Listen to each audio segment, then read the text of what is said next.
pada malam ni saya ingin mengajak tuan-tuan dan puan sekalian mendengar juga, mendengar apakah pimpinan PN ini ada perubahan ataupun masih di takuk yang sama, ataupun dan kita buat bandingan dengan ucapan dari Datuk Seri Anwar Ibrahim ataupun pimpinan yang lain. Kita harus buka ruang juga supaya kita dapat faham mereka ni sudah bergerak ataupun masih lagi di takuk yang sama. Okey, so kita dengar sedikit ucapan dari beliau. Sebab itu kita bincang di Parlimen, kita bawa usul untuk dibahaskan, tetapi ditolak oleh pihak Parlimen ataupun Speaker. Kita cadang sebagai contoh pengeluaran KWSP bersasar. Siapa di sini yang minta supaya KWSP dikeluarkan? Ada? Angkat tangan. Mungkin tak ada simpanan banyak ke, ataupun mungkin sebahagian dah ada cukup wang. Tapi di tempat-tempat yang lain yang saya lihat masih ada tuntutan supaya kerajaan membenarkan pengeluaran KWSP bersasar.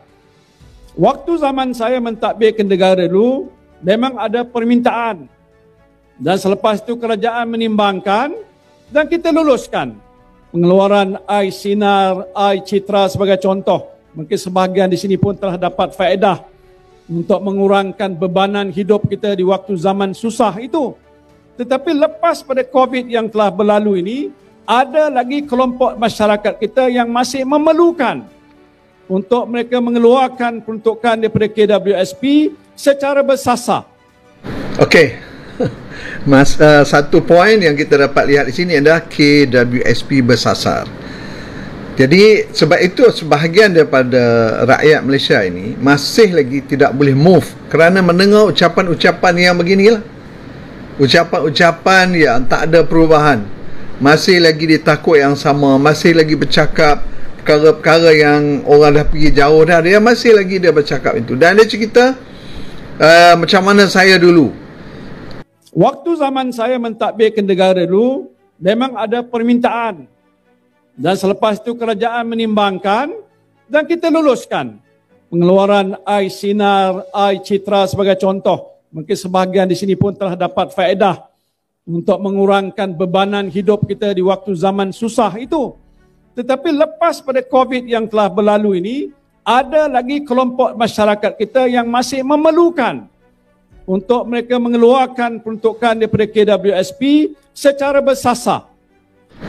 Okey. Saya bukan bermakna saya begini Kita kena faham waktu PKP memang tidak ada sumber lain.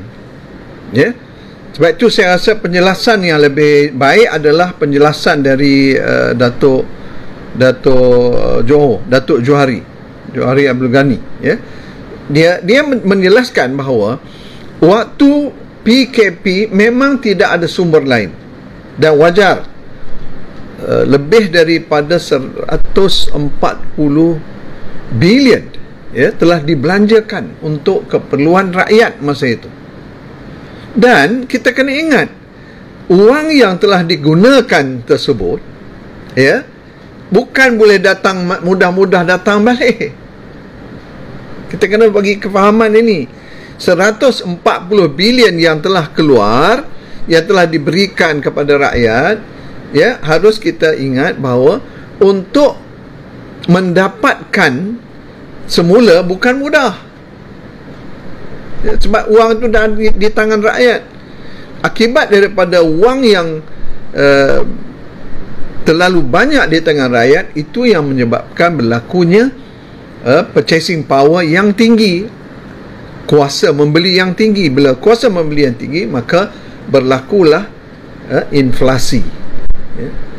Dan sekarang, apakah wajar kerajaan mengeluarkan sekali lagi wang tersebut? Kita harus ingat yang dulu pun tak settle lagi, maksudnya belum dapat lagi pulangannya. Ni nak keluarkan lagi ni. Saya setuju dengan pandangan Datuk Jo, iaitu kita harus mengambil perkara yang lebih hati-hati. Pokok dia sekarang ni bukan sebab itu, sebab dia EPF telah mengeluarkan 145 bilion sepanjang 2 tahun COVID. Duit tu dah keluar, dah beri kepada semua orang.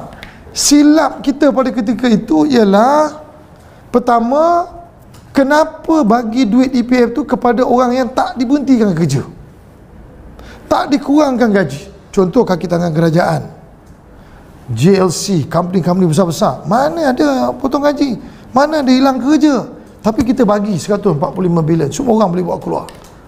Akhirnya supply of money too much, harga barang meningkat, duit banyak kat luar, barang meningkat. Inflation, cost of money supply is more than the barang, meningkat. Kita juga bagi moratorium housing loan dengan car loan kepada orang yang tak hilang pekerjaan, orang yang kerja kerajaan, orang yang kerja dekat bank, orang yang kerja dekat multinational companies. Dia tak hilang pekerjaan. Kenapa moratorium harga rumah, angsuran rumah? Kenapa moratorium installment kereta? Ini menyebabkan EPF pun tersepit. 145 bilion dah keluar. Jadi kalau kita nak keluar lagi 145 bilion, dua benda akan berlaku. Satu, EPF terpaksa menjual dia punya investment jangka masa panjang. Sebab dia punya prediction investment ini, dia assume orang akan pension berapa ramai. Siapa yang akan sampai umur 55, siapa yang akan sampai umur 60. Tiba-tiba hari ni orang tu belum sampai 55, belum sampai 60, dia nak keluar duit. Dia kena adjust dia punya investment. Nak adjust investment makna kalau orang datang semua nak keluar duit EPF ni, dia kena nak ada liquidity. Jangan buat macam yang telah dilakukan oleh Muhyiddin Yassin. Ya, dia keluar. Akibatnya apa? Akibatnya adalah satu, inflasi tadi. Yang keduanya, caruman wang rakyat makin kurang. Ya.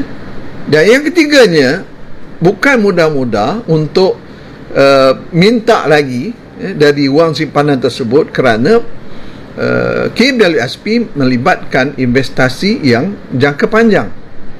Ya. Ini kalau jangan disalah tafsirkan oleh sebahagian orang yang mengatakan seolah-olahnya, itu duit kami lah berhak. Memanglah duit kamu, memang duit rakyat, duit penyimpan, tetapi harus diingat bahawa biasanya wang-wang simpanan ini digunakan oleh kerajaan, tak kira kerajaan mana pun, termasuk kerajaan Muhyiddin Yassin, digunakan untuk investasi yang jangka panjang. Okey, sekiranya saya dengar tadi penjelasan Datuk Jo, saya rasa cukup menarik. Sekiranya wang tersebut ingin ditambah ambil lagi, maknanya apa tuan-tuan? Maknanya terpaksa liquidity, makna dicairkan investasi ataupun aset-aset milik KWSP ini, atau investasi KWSP ini terpaksa dicairkan. Risiko atau tidak? Sangat risiko, ambil masa dan sebagainya, dan bukan mudah-mudah untuk dicairkan. Saya kadang-kadang dengar ucapan Muhyiddin Yassin ni rasa tidak bertanggungjawab. Ya, begitu mudahnya mengeluarkan wang KWSP ketika itu, sehingga berakibat kepada ekonomi kita yang tidak baik. Bukan baik ekonomi kita. Dia kata meningkatnya ekonomi dan sebagainya, dan ucapan tuan-tuan boleh dengar itu sebenarnya adalah permainan yang tak jelas, bukan hasil daripada investasi yang masuk. Itu bezanya Anwar Ibrahim atau PM10 mendapatkan atau meningkatkan ekonominya dengan mendapatkan pelaburan baru, bukan pelaburan dari wang ataupun mengeluarkan wang KWSP tersebut untuk rakyat, dan akibatnya naik inflasi dan sukar untuk menahan kenaikan harga barang sampai sekarang. Okey, yang perlu, saya rasa cara-cara yang telah disampaikan oleh pihak KWSP, saya rasa sudah ada pendekatan-pendekatan yang terbaik yang mereka fikirkan. Jadi kepada rakyat Malaysia, ambillah peluang-peluang yang terbaik tersebut. Kalau tuan-tuan dengar pemimpin PN ini, tak ada satu pun yang saya dengar mereka ingin bertanggungjawab terhadap apa yang telah mereka lakukan semasa Muhyiddin Yassin menjadi Perdana Menteri. Mereka tak tanggungjawab. Jadi ini tidak melibatkan peruntukan daripada kerajaan. Kalau waktu dulu kita keluarkan sebahagian peruntukan, kerajaan kena suntik. Yang ini kerajaan tak perlu suntik. Kerajaan hanya membenarkan KWSP dan mengizinkan kepada pemohon yang terpilih untuk mendapatkan duit yang mereka telah simpan dan digunakan untuk tujuan-tujuan tertentu dan tak melibatkan duit kerajaan. Tetapi yang agak luar biasanya, Perdana Menteri buat pengumuman dalam belanjawan kalau tak silap saya, supaya 1 bilion ringgit duit kerajaan disuntik masuk dalam tabung KWSP. Apa tujuannya? Katanya untuk membayar dan menyuntik bagi mereka yang simpanan 10,000 ke bawah, maka dia dapat RM500 masuk dalam tabung KWSP. Niatnya macam baik, tapi yang rakyat yang tertentu yang mahukan bukan suntikan ke dalam tabung.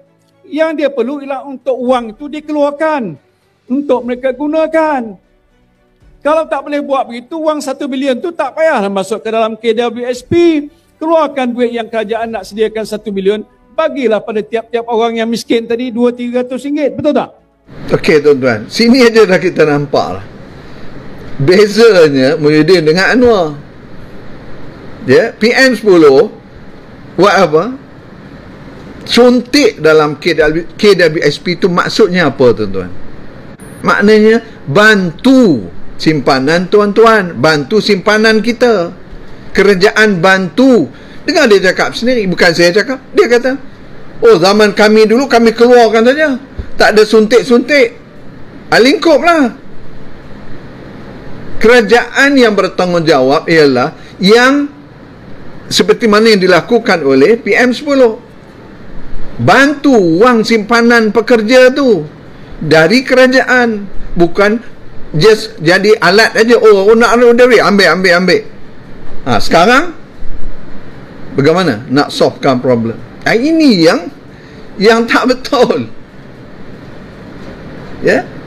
Jadi kita kena bagi faham ini kepada rakyat. Dengan jelas dia cakap, oh kami tak ada suntik apa-apa. Siapa yang lebih bertanggungjawab? Kerajaan Perpaduan atau kerajaan Muhyiddin Yassin? Termasuk Pak Lebay dalam tu. Bagi saya mereka tak bertanggungjawab. Sepatutnya kamu lakukan seperti mana yang dibuat oleh PM10, iaitu memberi suntikan dalam simpanan wang simpanan tadi, wang KWSP rakyat ni. Itu maknanya bertanggungjawab. Tambahkan wang tersebut, bukan hanya keluarkan wang tersebut. Tuan-tuan nampak tak liciknya mereka? Oh kami telah membantu rakyat. Membantu rakyat apa? Kamu keluarkan daripada duit kami. Bantu apa? Kalau bantu, yes, yang dilakukan oleh PM10, iaitu kerajaan suntik dalam wang simpanan tersebut. Itu maknanya bantu. Kalau keluar bukan bantu. Apa punya standard ni? Kalau keluar daripada saya simpan 100,000. Duit saya 100,000. Kemudian saya keluar 100,000. Okey. Ada apa-apa kan? Tak ada apa-apa lah. Itu bukannya, itu maknanya mengeluarkan wang saya. Apa yang kamu bantu? Kita nak tahu kamu bantu apa. Kamu bantu keluarkan. Keluarkan wang siapa? Wang saya. Kami bantu. Kami bantu apa? Bantu kamu keluarkan duit kami. Apa ni standard apa ni tuan-tuan? Takkan tak nampak lagi. Berbeza dengan kerajaan sekarang. Kerajaan sekarang suntik pula 1 bilion untuk apa? Untuk rakyat. Itulah cara yang betul. Jadi memang tak boleh lah eloklah dia jatuh letak jawatan masa itu, ya.